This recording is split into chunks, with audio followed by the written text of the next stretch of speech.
संपर्क करें कंचन traders.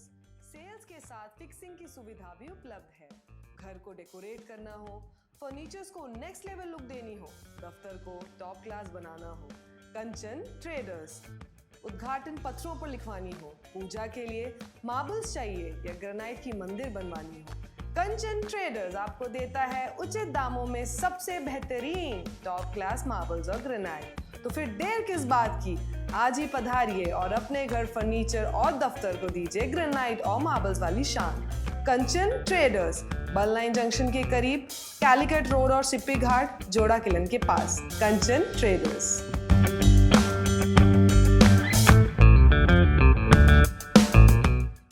Hello everyone, my name is Dr. Megha Kakani and I am a Chief Consultant Dermatologist at Health For You Multispeciality Clinic. We all know how frustrating frequent waxing, shaving or threading can be. Laser hair removal technology here at Health For You Multispeciality Clinic is FDA approved. Secondly, each and every session are customized according to your skin and hair type and your medical history. It is very effective and painless. So, if you are dealing with PCOS related hair growth or hormonal imbalance or just simply want a simple and smooth skin, laser hair removal can be a life-changing solution. Here at Health For You, it's just not a cosmetic procedure. It's a dermatologist-driven medical procedure.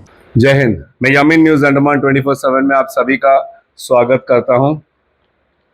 अगर हम समस्याओं की बात करें हमारे अंडमान निकोबार में तो फिर उसे गिनना शायद मुश्किल हो जाएगा। किताबें लिखी जा सकती है सिर्फ हमारे श्री विजयपुरम आइलैंड को लेकर, तो फिर अनुमान लगाइए कि अगर हम पूरे उत्तर से लेकर दक्षिण तक जो हमारा अंडमान निकोबार है, कैम्बल बे से रंगत, मैवंदर, डिगलीपुर तक अगर हम समस्याओं को गिनने बैठे तो क्या होगा।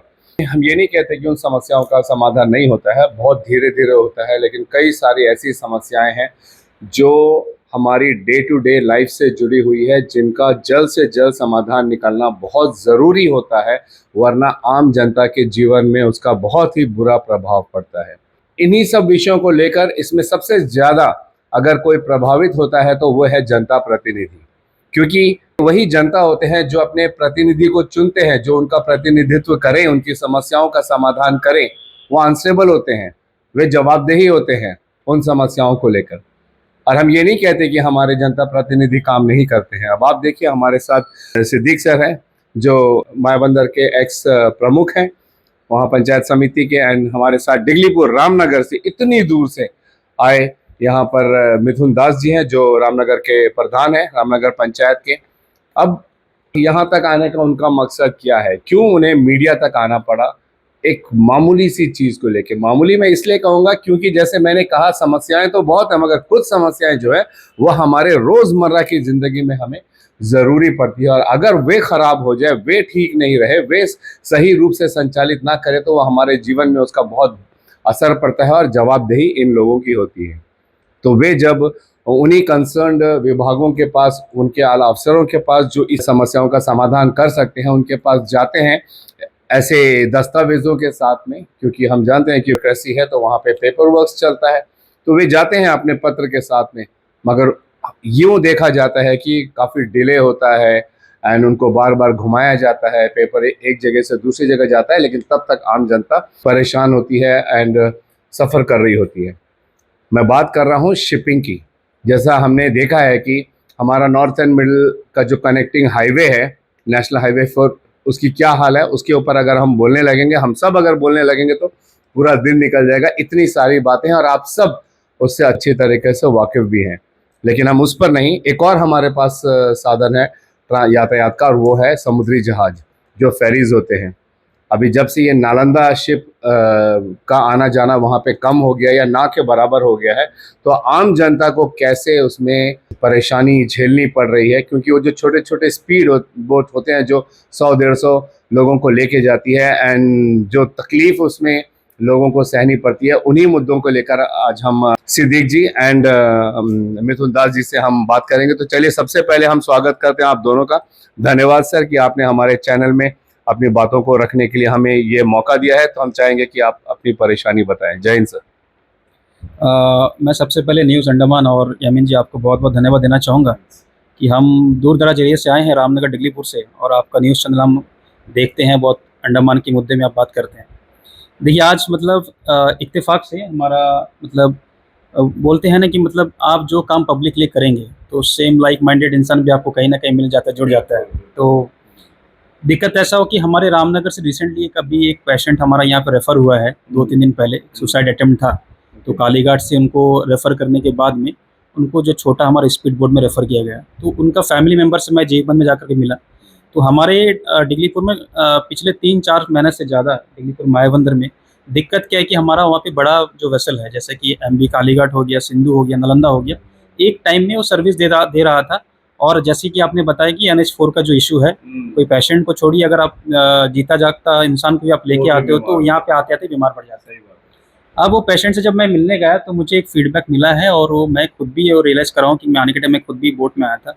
जो आज के दिन में अभी स्पीड बोट में आए थे जी, जो आज के दिन में जो स्पीड बोट मायाबंदर और डिगलीपुर में दे रहे हैं, इसमें आपको बंक की फैसिलिटीज़ नहीं है, आपको बेड की फैसिलिटीज़ नहीं है, एक चेयर है और एक सीटिंग कैपेसिटी है। अब उसमें क्या है कि मैक्सिमम 80-90 या फिर 100-150 का कैपेसिटी जो स्मॉल बोट है, स्पीड बोट है। अब जो साधारण पब्लिक है उनको तो तकलीफ हो ही रहा है। 8 घंटा 7 घंटा का जर्नी करना दिन भर, वो तो एक हेक्टिक है।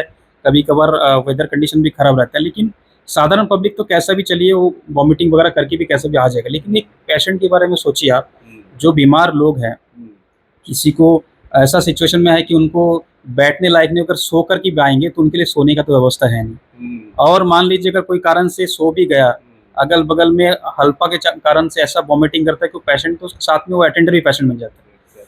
तो कहीं ना कहीं डिगलीपुर में जो बड़ा वेसल चलता था वो आज 4-5 महीना से ज़्यादा हो गया। सिद्दीक जी, मैं आपका मायाबंदर में भी इसी तरह हुआ है, मोस्टली 1 साल बीच बीच 1 साल से बड़ी शिप की सर्विस आपको मिल ही नहीं रही है। इन बिटवीन कभी कभार, जैसा मैं खुद लास्ट 4-5 महीना पहले एक बार मैंने पीएमओ में एक बार लेटर दिया था, और करस्पॉन्ड तो हमारा चलता ही है। जैसे कि पेपर तो हम लोग दे रहे हैं, लेकिन पेपर का जो रिप्लाई भी जिंदगी में आता नहीं है, और पेपर कहाँ चला जाता है उसका भी आता पता नहीं रहता है। दूसरी बात है कि हम जब लेटर देते हैं तो पीएमओ में रिप्लाई ऐसा आता है कि उस पिछला साल का पुराना एक रिपोर्ट निकाल कर दे देता है कि नहीं प्रधान जी, हमने तो फलाना दिन में बड़ा शिप आपको दिया था, हमारे पास इसका भी रिपोर्ट है, ठीक है ना। लेकिन आज MP इलेक्शन चला गया, आज हम यहाँ पे कोई ना इलेक्शन कैंपेन के लिए आए हैं, ना किसी को, ना कांग्रेस वाला मैटर है, ना बीजेपी वाला मैटर, यहाँ पे जनता का मुद्दा है। आज दिक्कत ये है कि आज ना कोई कोर्ट केस कर रहा है, डिगलीपुर में बड़ा वोट नहीं चल रहा है, ना कोई बड़ा लीडर इसमें बात कर रहा है। अगर बात भी कर रहा है तो जनता को पता नहीं, जनता सिर्फ हैरेसमेंट हो रही है। आज के दिन में जब मुझे हमारे गाँव के पेशेंट ने जब बताया कि भाई हम अपनी मम्मी को लेके आए हैं, उनको सुला करके लेके, जो तकलीफ हमने झेला है प्रधान जी, इसमें आप कुछ आगे बढ़ाइए बात को, तो मैं तुरंत क्या करा हूँ, मैं हमारे सेक्रेटरी शिपिंग, हमारे जो पल्लवी गार्ग मैडम है, उनसे मिला, और उनका बहुत अच्छा पॉजिटिव रिस्पांस था। उनका डायरेक्शन था कि आप जाकर के डायरेक्टर से मिलिए और उनको बताइए आपका क्या तकलीफ है। तो उस विषय में हमारे साथ में हमारे सिद्दीक जी भी वहाँ पे प्रेजेंट थे, तो उनसे भी मुलाकात हो गई। दोनों का एक ही मुद्दा था, उनका भी मायाबंदर का इशू है शिपिंग का, और हमारा भी डिगलीपुर का इशू है। तो बहुत पॉजिटिव फीडबैक तो था, रिस्पॉन्स था, लेकिन दिक्कत ये होता है कि हम जब भी किसी से आकर मिलते हैं फीडबैक तो अच्छा मिलता है, लेकिन ग्राउंड रियलिटी में हमको काम नहीं बनता है।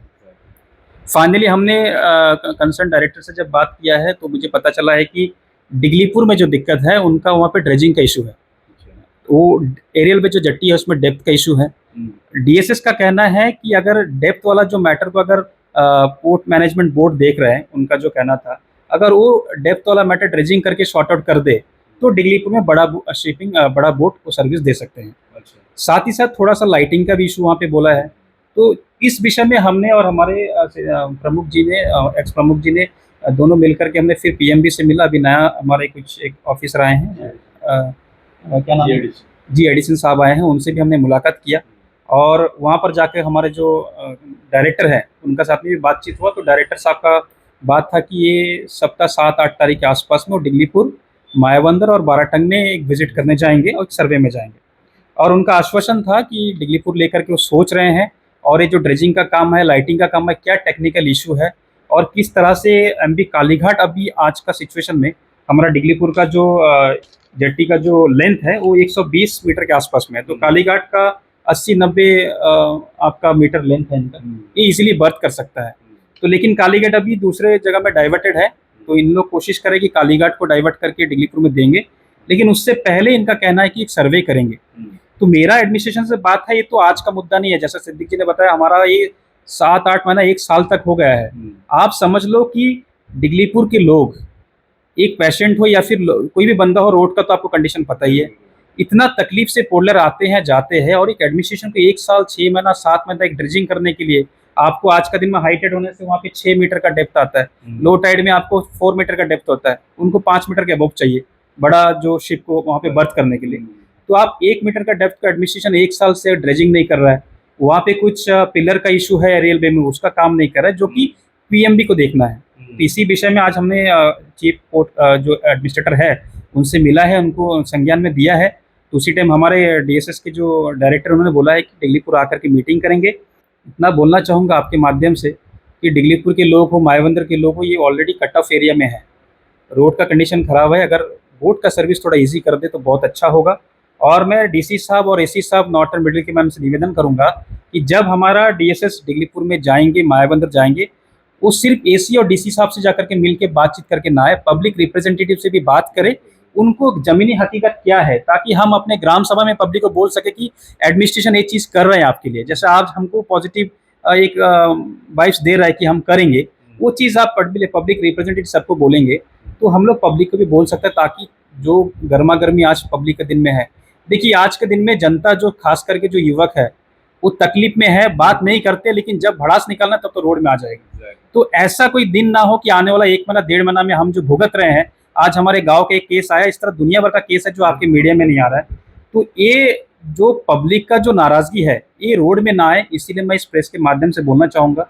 हमारे नॉर्थ मिडिल के डीसी साहब बहुत एक्टिव है, हमारे एसी साहब भी बहुत अच्छा काम कर रहे हैं कि जब हमारा डायरेक्टर शिपिंग जाए वो पीआरए के साथ में स्पेशली शिपिंग को लेकर के बात करे। आज तक शिपिंग लेकर के कभी भी मैं 4 साल खत्म हो गया, कभी भी शिपिंग को मैंने देखा नहीं है कि डिगलीपुर या फिर इंटरलैंड में जाकर के कोई पीआरए रिप्रेजेंटेटिव से बात करके ग्रास रूट का हकीकत बताए। आज अमीन जी देखिए, आज ये नालंदा हो या फिर सिंधु हो, हमको उससे मतलब नहीं है, हमको जो भी शिप दिया जाएगा उसमें डेक का फैसिलिटीज हो, कैबिन का फैसिलिटीज हो, सीट का कैपेसिटी हो, जिसका जो कैपेसिटी है वही सबसे आएगा। मोटा मोटी हमारे नॉर्थन मिडिल को, हमारे डिगलीपुर के लोगों को इंसान समझ करके फैसिलिटीज को दिया जाए, ताकि हम जनता के प्रतिनिधि है, हमारा भी इज्जत बचे और एडमिनिस्ट्रेशन का भी इज्जत बचे। बहुत सही बात कही है मिथुन जी ने, और बड़े विस्तार से इन्होंने बताया है कि कब न जाने ये आक्रोश जो है एक बड़ा रूप ले ले। उसी की देखा जाए तो एक तरह से एक सॉफ्ट चुनौती है ये हमारी प्रशासन को, हमारे पीएमबी को, हमारे डीएसएस को। और क्यों ना हो, क्या हम इंसान नहीं है? क्या वहाँ के जो लोग रहते हैं वो इंसान नहीं है? हम कहते हैं कि हम हमारे अंडमान निकोबार को पर्यटन के क्षेत्र में बहुत आगे लेके जाना चाहते हैं, हम ये कर रहे हैं, हम वो कर रहे हैं। सर, हम ये कहते हैं कि अंडमान को अगर पर्यटन के क्षेत्र में आगे लेके जाना है तो सिर्फ श्री विजयपुरम या उसके अगल बगल जो द्वीप हैं उनको प्रमोट करने से नहीं होगा। हमारे डिगलीपुर में एक से एक ऐसे पर्यटक स्थल हैं कि अगर वो पर्यटक देखेंगे तो उनकी आंखें चौधिया जाएंगी और इंटरनेशनल लेवल पर हमें वो मान्यता मिलेगी कि अंडमान निकोबार में टूरिस्ट स्पॉट्स बहुत अमेजिंग है। लेकिन उसके लिए ज़रूरी क्या है? वहाँ तक पर्यटक पहुँचेंगे कैसे? 2 ही साधन है हमारे पास, तीसरा भी हो सकता है अगर उस पर जोर दिया जाए, मगर थोड़ा खर्चीला है, थोड़ा महंगा है, हेलीकॉप्टर सर्विस या तो फिर चार्टर फ्लाइट, मगर थोड़ा जैसे मैंने कहा। लेकिन यकीन मानिए, अगर हेलीकॉप्टर सर्विसेज भी रेगुलर रही ना तो लोग उतना भी एफोर्ड कर सकते हैं। जो कंसेशन रेट में आइलैंडर्स को मिलता है वो उसको एफोर्ड करके आना जाना कर सकते हैं, लेकिन वो कंटिन्यूटी तो रहती नहीं है। हम देखते हैं कई क्षेत्रों में कभी रहता है, कभी नहीं रहता है, कई सारे एक्सक्यूजेस से लोगों को गुजरना पड़ता है, बुक किया हुआ टिकट कैंसिल हो जाता है। और जो नेशनल हाईवे है तो उसके क्या ही कहने, जैसे मैंने पहले ही कहा कि उस पर अगर हम बात करेंगे तो पूरा दिन निकल जाएगा। अब बचा एकमात्र साधन और वो है शिपिंग। अब शिपिंग की जो परेशानी है, अभी मिथुन दास जी जो रामनगर ग्राम पंचायत के प्रधान है उन्होंने बताया, और बहुत वैलिड बात उन्होंने कही कि जब किसी भी विभाग से अफसर्स आते हैं तो वो वहाँ के जो जनता के जो इश्यूज हैं अगर उनको समझना चाहते हैं तो ज़रूरी है कि वे जनता के प्रतिनिधि से मिलें, वे उनको ग्राउंड रियलिटी दिखाएंगे, वो उनको लोगों की परेशानी दिखाएंगे, तो उससे जो है उनको जो भी समस्या होती है उसकी गहराई का पता चलेगा और वे जो है उसी अनुसार वो काम करेंगे ताकि वो काम लंबे समय तक चले। अब ये तो हम समझ गए कि आज के समय में डिगलीपुर, मायाबंदर, नॉर्थन मिडिल से जो शिप का सर्विसेज का इस्तेमाल करते हैं कितनी परेशानी से निकलते हैं। छोटी बोट, स्पीड बोट जो होती है 7-8 घंटा उसमें बैठ कर सफ़र करना उतना आसान नहीं होता है। क्या हमारा कोई भी IAS ऑफिसर एक भी ट्रिप कर सकते हैं वहां तक? हम तो उनसे निवेदन करते हैं कि कृपया करके, मंत्रियों की तो बात ही छोड़ दीजिए, वो तो कभी नहीं होगा, सपने में भी नहीं होगा। सर IAS जितने भी हमारे यहाँ पर हैं, हम उनसे निवेदन करते हैं कि एक ट्रिप आप स्पीड बोट में श्री विजयपुरम से डिगलीपुर कर लीजिए।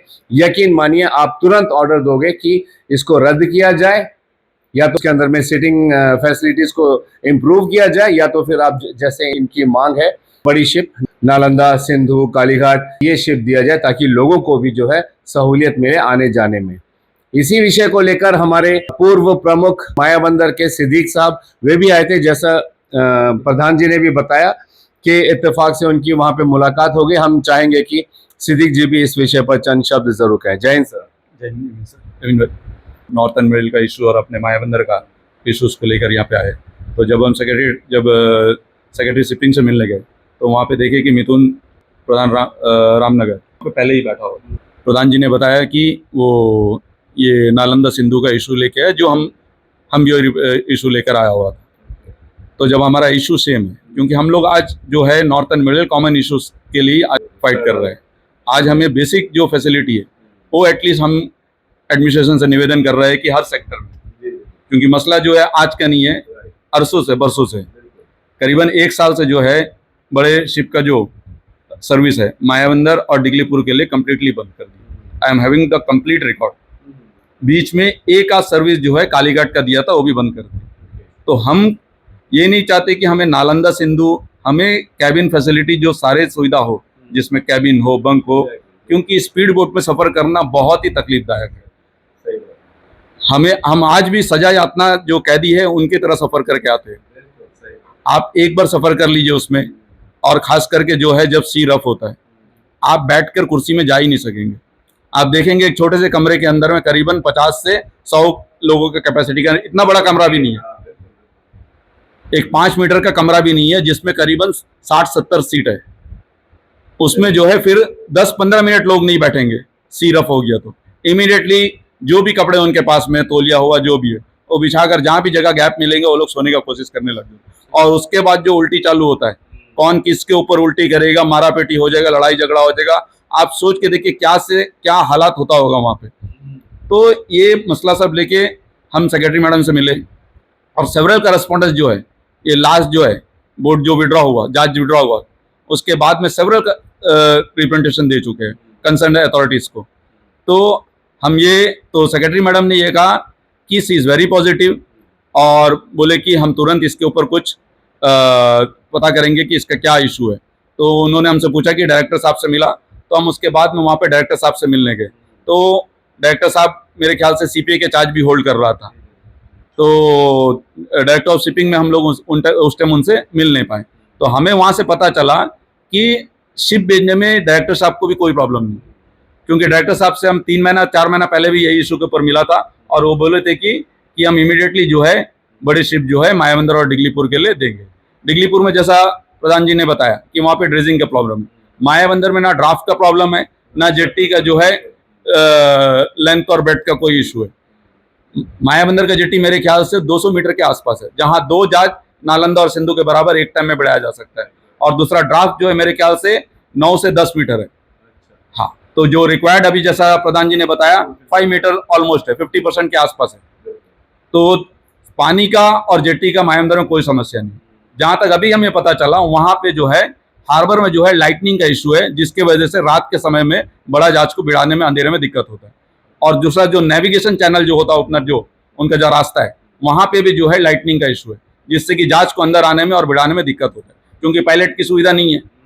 पायलट की सुविधा नहीं होने के कारण जहाज डायरेक्ट आके, मतलब पर्सनली कैप्टन आके नहीं भिड़ा सकते। तो हमारा खास करके अभी रिक्वेस्ट जो है पोर्ट मैनेजमेंट बोर्ड से, नए CPA साहब से हमने मिला, तो नए CPA साहब आज ही चार्ज लिए, तो हम उम्मीद रखते हैं कि महीने भर के अंदर लाइटनिंग का छोटा सा इशू है, लाइट्स वगैरह ठीक कर दिए, और अगर नेविगेशन चैनल्स के जहाँ पे भी लाइटनिंग की जरूरत है वो कर दिए, तो डायरेक्टर साहब और सेक्रेटरी मैडम ने एश्योर किया है कि बड़े जहाज हमें जो है रेगुलरली जो है मायाबंदर और डिगलीपुर के लिए दिया जाएगा। और जब तक ये डिगलीपुर में ड्रेजिंग नहीं होता, कम से कम मायाबंदर के लिए ये सर्विस जो है प्रोवाइड किया जाए कि लोग आराम से जो है, खास करके पेशेंट्स जो है, क्योंकि हेल्थ सेक्टर इतना पुअर है, क्योंकि आप जैसा बोले कि एडमिनिस्ट्रेशन सिर्फ फोल्डर तक ही सीमित ना रहे, ना अगल बगल, जैसे कि आपने यमीन साहब कहा, इनको इंटर को देखना चाहिए, खास करके नॉर्थ एंड मिडिल, और हम सिर्फ नॉर्थ, हमसे भी कट ऑफ एरियाज है, जैसे कि साउदर्न एरिया में है, और नॉर्थ एंड मिडिल में भी कट ऑफ एरिया बहुत सारे हैं कि प्रॉपर जो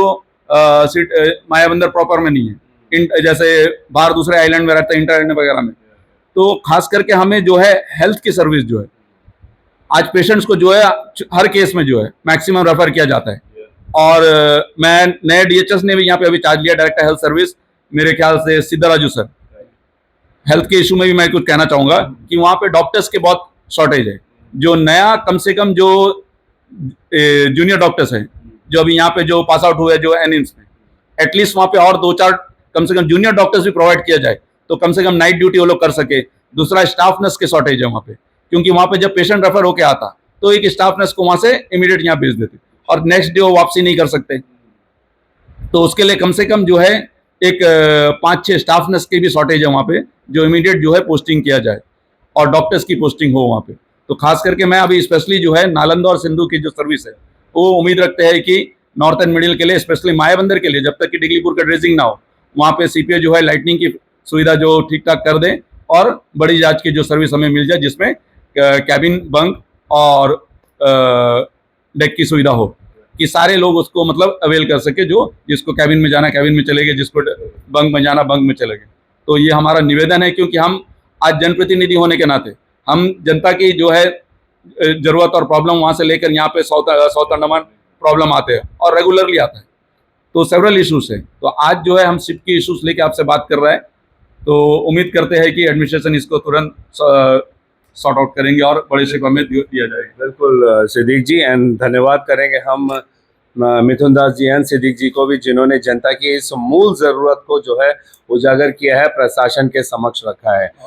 यमीन जी, इसमें बीच में मैं और एक चीज़ ऐड करना चाहूँगा आपको। देखिए, आपको पता है कि आज का दिन डिजिटल इंडिया में चलता है।